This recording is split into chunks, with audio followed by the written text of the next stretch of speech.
ቀውሱ ሊረግብ ይችላል የሚለው ተስፋ አሁን መደብዘዙ እርግጥ ሆኗል። ይህ ደግሞ በተለይ እንደ ኢትዮጵያ ላሉ ሀገራት በእርግጥ መልካም ዜና አይደለም። የሀያላኑ በእልህና እብሪት የተሞላው ትኩሳት የሀገራትን ኢኮኖሚ እያንኮታኮተ ስለመሆኑ በየቤቱ በግለሰቦች ሕይወት ላይ እያሳደረ ያለውን ብርቱ ተጽዕኖ መመልከቱ ብቻውን በቂ ነው።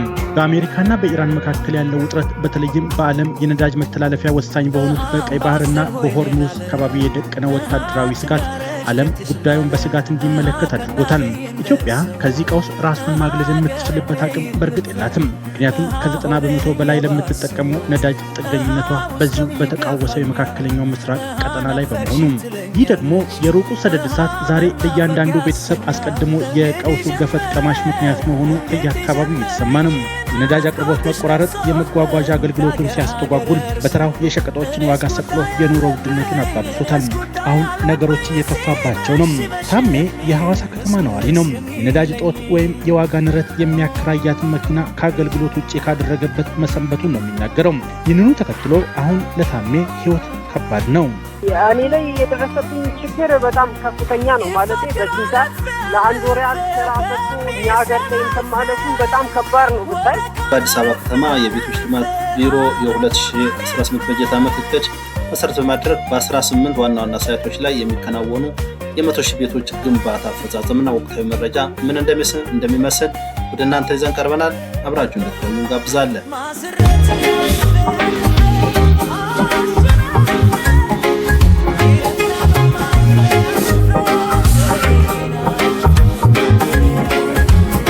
ሳይቶች የግንባታ ደረጃ የተለያየ ቢሆንም በአብዛኛው ግን ቦሌ አራብሳ፣ ገርጂ፣ ጀሞ በአሁኑ ወቅት በተለያዩ አፈጻጸም ደረጃ ላይ ይገኛሉ።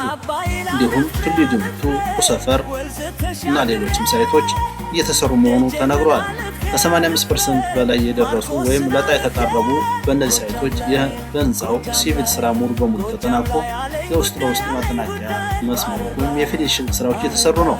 ከ50 እስከ 70% ላይ ደግሞ የሚገኙ አብዛኞቹ ብሎኬት የማልበስ የኤሌክትሪክ መስመር ዝርጋታ እና የቧንቧ ስራዎች እየተሰሩ መሆናቸው ይጠቀሳሉ።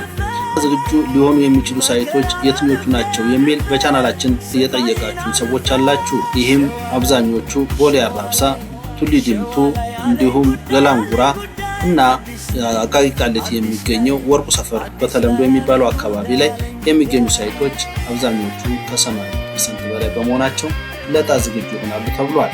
5 ተመዝጋቢዎችና ለ1997 ተመዝጋቢዎች ቅድሚያ የሚሰጣቸው 1997 ተመዝጋቢዎች መሆናቸው የተነገረ ሲሆን ለእነዚህ ተመዝጋቢዎች ቁጥራቸው ተለይቶ በዳታቤዝ መያዙ ተነግሯል። ቁጥራቸው ምን ያህል ነው የሚለው ግን እስካሁን በዝርዝር አልተነገረም።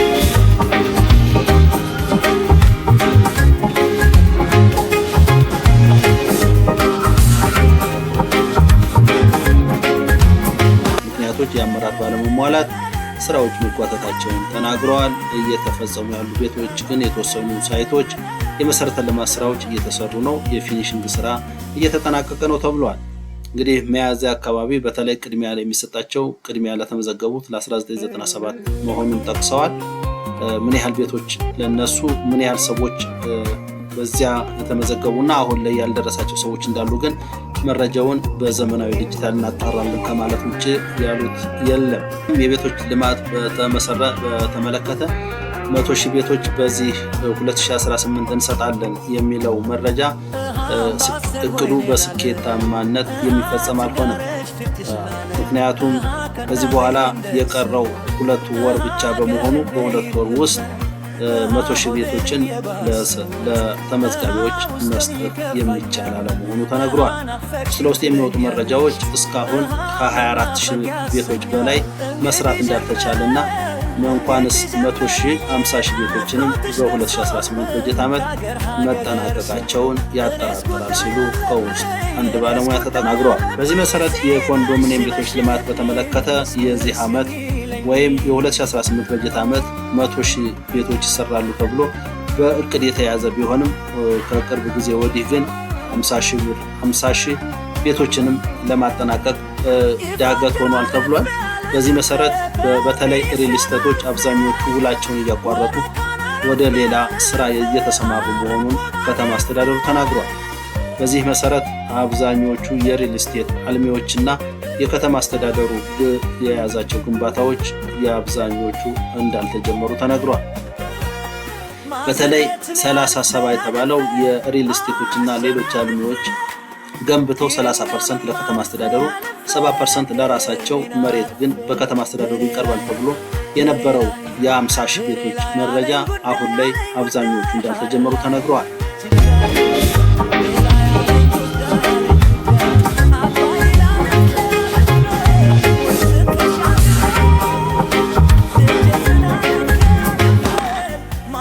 በደቡብ ሱዳን አንድ ሴስና 208 አውሮፕላን ተከስክሶ በውስጡ የነበሩ 14 ተሳፋሪዎችና የበረራ ሰራተኞች በሙሉ መሞታቸው ተነግረዋል።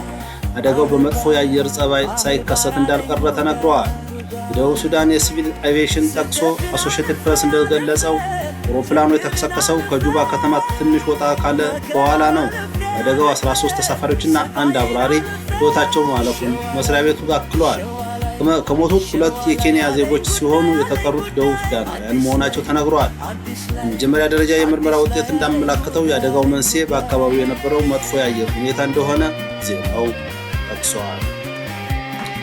የሶማሊያ የባህር ወንበዴዎች በሶማሊያ የባህር ክልል ስትጓዝ የነበረችው ሲሚንቶ የጫነች መርከብ አገቱ።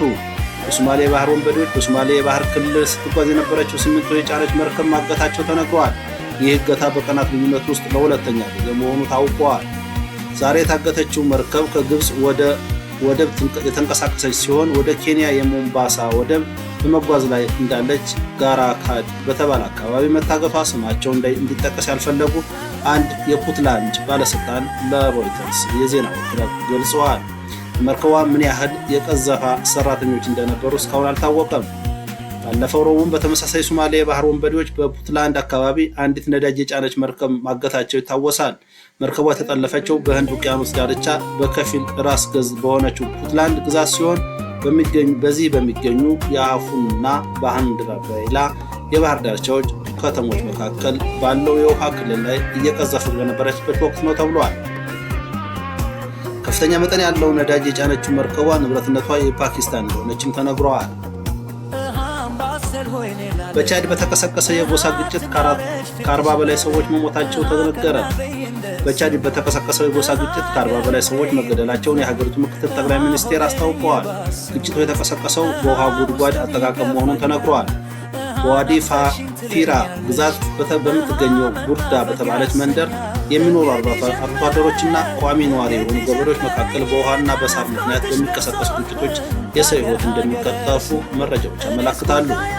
ኢንተርናሽናል ክራይሲስ ግሩፕ ያወጣው መረጃ እንደሚያመለክተው እንደ ጎርጎሮሳውያን አቆጣጠር ከ2021 እስከ 2024 ባለው ጊዜ በተመሳሳይ ግጭቶች ከ1000 በላይ ሰዎች ሲገደሉ ወደ 2000 የሚሆኑ ደግሞ ጉዳት ደርሶባቸዋል ተብሏል። ቅዳሜ ዕለት የተፈጠረው ግጭት በቁጥጥር ስር መዋሉንና ግጭቱን ለማብረድ እና ለመፍታት ከፍተኛ የመንግስት አካላትና የሀገር ሽማግሌዎች ወደ ቦታ መንቀሳቀሳቸውን አዣንስ ፍራንስ ፕሬስ ዘግቧል። ጠቅላይ ሚኒስቴር ለይፋዊ የሥራ ጉብኝት ዛሬ ሩሲያ ከገቡ በኋላ ለጋዜጠኞች በሰጡት አጭር መግለጫ የሆርሙዝ የባህር ሰርጥ ደህንነቱ በተጠበቀ መልኩ አገልግሎት እንዳይሰጥ ዩናይትድ ስቴትስ እንቅፋት እየሆነች ነው ሲሉ ተናግረዋል። በሆርሙዝ የባህር ሰርጥ ላይ ከዩናይትድ ስቴትስ በስምምነት ላይ ያልደረሰው አሜሪካ በድርድሩ በምታቀርባቸው የተጋነኑ የመደራደሪያ ጥያቄዎች ምክንያት ነው ሲሉም ተደምጠዋል።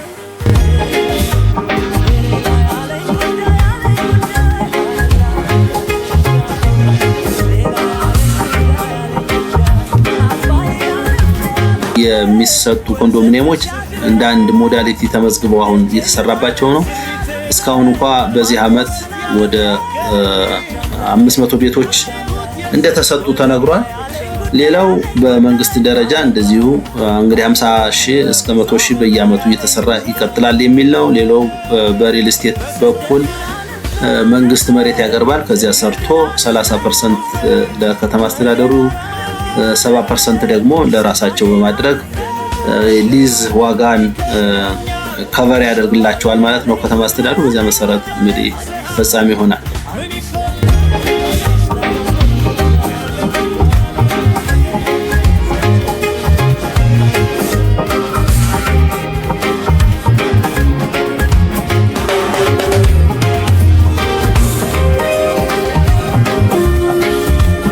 በማህበር የተደራጁ እንግዲህ ማንኛውም ሰው ቤት አቅም አለኝ ካለ በማህበር ተደራጅቶ እየቆጠበ በንግድ ባንኩ በኩል ቁጠባ እያካሄደ ስለዚህ ከተማ አስተዳደሩ የሊዝና ሌሎች የመሰረተ ልማት ስራዎችን በመስራት በማህበራት መስራት እንደሚቻል እንግዲህ ተጀምሯል። በመምራን በኩል ተጀምሯል። አሁን ወደ ሌሎችም እንዲስፋፋ ይደረጋል ብለዋል። በአጠቃላይ ግን በዚህ በአራቱ ሞዳሊቲ በ2019 እስከ 2030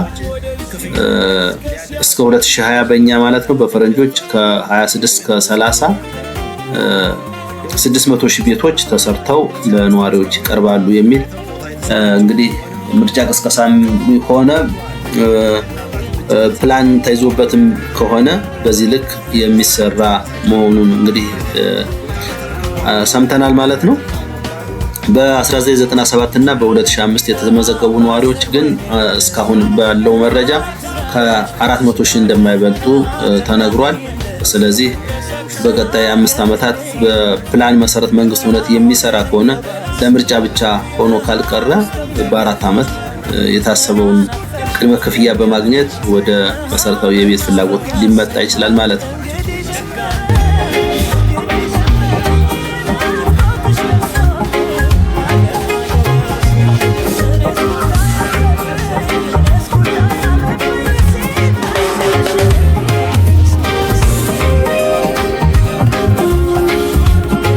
የፕሮጀክቶቹ የማጠናቀቂያ ስራ ከመዋቅር ስራ ጎን ለጎን እየተሰሩ ናቸው ብለዋል። በእነኚህ የቤት ፕሮጀክት ልማቶች ከ200,000 በላይ ሰው የስራ ዕድል አግኝቷል። በተዘዋዋሪ ተሳታፊ የሆነው ደግሞ በትክክል ዳታው አልተያዘም ማለት ነው። በሌላ በኩል የስራ ባህሉን በጣም አሻሽሏል። ሰው ገና ወደ ፕሮጀክቶቻችን ሲመጣና ስራ ሲያገኝ 24/7 መስራት እንዳለበት አምኖ ነው እየመጣ ያለው። አሁን ስትራክቸሩ መጨረስ ብቻ አይደለም፣ የማጠናቀቂያ ስራዎች የፊኒሺንግ ስራዎች ጎን ለጎን ታቅደው አብሮ ነው እየተሰራ ያለው። ስለዚህ በዚህ ዓመት የጀመርናቸውን በተለይ በመንግስት በጀት ቀጥታ የጀመርናቸውን እንደምናጠናቀቅ እርግጠኛ ሆነናል ማለት ነው። አመራሮች እንግዲህ ወደ ቢሮ እየገቡ አይደለም። የስር ስጋት ስላለባቸው ጥርጣሬ ውስጥ ስላሉ የተነካኩት ነገር ስለሚኖር አብዛኞቹ ስራ እየገቡ አይደለም፣ ትዕዛዝ እየተሰጠ አይደለም። ስለዚህ ቤቶች ልማት ኮርፖሬሽን አካባቢ ችግሮች ተፈጥረዋል። በዚህ ምክንያት የቤት ልማት እንቅስቃሴ ቆሟል ማለት ነው። በፊት ብዙ ቤቶች ይተላለፋሉ የሚል መረጃ ነበረ። ባለፈው እንደነገርኳችሁ ከ22 እስከ 25,000 ቤቶች ለመጀመሪያ ዙር በ2018 ማለት ነው ለመጀመሪያ ዙር ዕጣ ይወጣሉ ተብሎ ነበረ። በተለይ የ1997 እድለኞች ይሆናሉ ተብሎ ይጠበቅ ነበረ። በዚህ አካሄድ ግን የሚሳካ አይመስልም። ምክንያቱም በጣም እየዘገዩ ነው። አመራር እስኪ አንዱ ሲታሰር አንዱ ሲሾም በዚህ ሂደት ትክክለኛ ስራ ይሰራል ተብሎ አይገመትም። ከዚህ ዓመት ኮርፖሬሽን ዋና ዳይሬክተር ሆነው ተሹመው ነበረ፣ ግን አሁን ደግሞ ወደ ዘብጥያ ገብተዋል። ይሄ የሆነበት ምክንያት ደግሞ ከሙስና ጋር የተያያዘ ነው ብሏል ከተማ አስተዳደሩ። አብዛኞቹ አመራሮች እንደታሰሩ መረጃዎች እየወጡ ነው። አሁን ይሄ መረጃ በይፋ ከመውጣቱ በፊት ግን ከ2 ሳምንት በፊት እኛ ይህንን መረጃ አጋርተናችሁ እንደነበር እናስታውሳለን።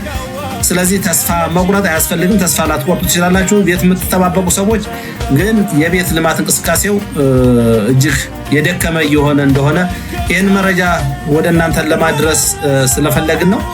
ከዚያ ውጭ ከተማ አስተዳደሩ በማህበራት ላይ እርምጃ ልወስድ ነው ብሏል። እንግዲህ በአዲስ አበባ በ2005 ከተደራጁ ወይም ከተመዘገቡ ነዋሪዎች መካከል 54 ማህበራት መኖሪያ ቤት እንዲሰሩ ድጋፍ በማድረግ መሬት አዘጋጅቻለሁ ብሎ ማስታወቁና እንዲደራጁ መፍቀዱ የሚታወስ ነው። ሊሰጣቸው የነበረው መሬትም ወደ መንግስት እንደሚመለስ ተገልጿል። እንዲሁም መሬቱ በሚቀጥለው ዙር በሌሎች ዝግጁ የሆኑ ተጠቃሚዎች እንደሚደረግላቸው ተነግሯል። እንግዲህ ኃላፊዎቹ ለማህበራት ከተሰጠው ድጋፍ በላይ የግንባታ ስራ መጀመር የእነሱ ኃላፊነት መሆኑን በመግለጽ እንዲህ አይነቱ የመሬት መዘግየት በከተማ የመኖሪያ ቤት እጥረት ላይ አሉታዊ ተጽዕኖ እንደሚያሳድር አስጠንቅቀዋል ማለት ነው። ይሄ እንግዲህ መረጃ የወጣችው በመንግስት ደረጃ የሚሰሩ ኮንዶሚኒየም ቤቶች መዘግየት አጋጠማቸው ብለን መረጃዎችን አሰራጭተንላችሁ ነበር ወይም አስተላልፈን ነበረ። አሁን ከ100,000 ቤቶች አንደኛው እንግዲህ በማህበራት የሚሰሩ ቤቶች ነበረ። ስለዚህ በማህበራት የሚሰሩ 54 ማህበራት የተደራጁ ነበሩ። ከነሱ መካከል እንግዲህ አቅም የላቸውም፣ አልተግባቡም። ስለዚህ የነሱ ቤት አልተሰራም። ስለዚህ እኔም 100,000 ቤት ያልኩት እቅድ ፈርሶብኛል ለማለት ለመንግስት እንዲመቸው ይችን መረጃ እያወጣ ይገኛል።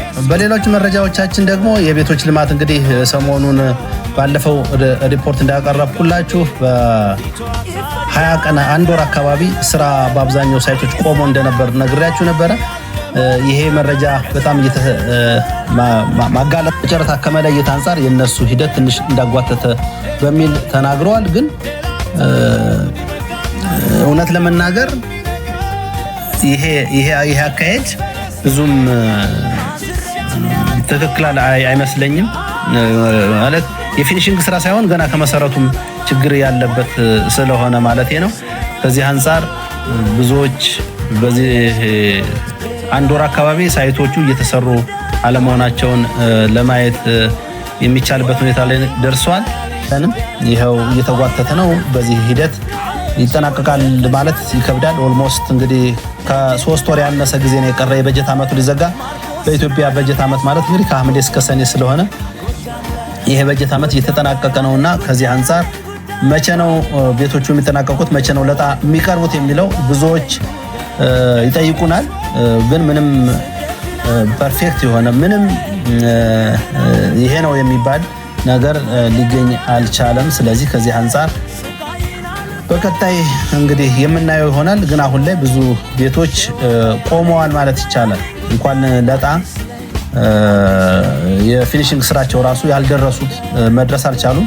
የደረሱትም ገና እየተሰራ በመሆኑ በዚህ በጀት ዓመት ብዙ ቤቶች እንኳን 100,000 20,000 እና 30,000 ቤቶች ራሱ ለነዋሪዎች ይተላለፋሉ ተብሎ አይገመትም። እንግዲህ የሚተላለፍም ከሆነ ወደፊት የምናየው ይሆናል። ግን አሁን ላይ በምናየው መረጃ ፍጹም በጣም እየዘገየና እንደገና ብዙ ሲወራለት የነበራቸው ሳይቶች ኦልሞስት አቁመዋል ማለት ይቻላል። ስራ ያቆሙ ናቸው። ከዚህ አንፃር እንግዲህ ምን መፍትሄ ይኖረዋል የሚለውን እንግዲህ ከትናንት በፊት ከተማ አስተዳደሩ ቱሊ ዲምቱ ደርስ ሳይት እና ስራ አስፈጻሚ እውነት ሰላም ያድርግልን እንደነዚህ አይነት ጋሬጣ የሆኑ ሰዎችን እንደው ፈጣሪ በሰላም ቢያነሳልን የምመኘው ነው። እጅግ ነውረኛ የሆኑ ባህልን እምነትን የሚያቆሽሹ ሰዎች በእምነት ሰበብ እንግዲህ ማህበረሰባችንን በተለያየ መንገድ እየረበሹት ነው። ይህን ረብሻቸውን ደግሞ የምናስቆምበት ጊዜ ሩቅ አይሆንም ብዬ አስባለሁ። ቤተሰቦች በዛሬው መረጃችን ይህን ይመስል ነበረ። በሌላ ፕሮግራም በሌላ መረጃ እስከምንገናኝ መልካም ጊዜ። ቻው።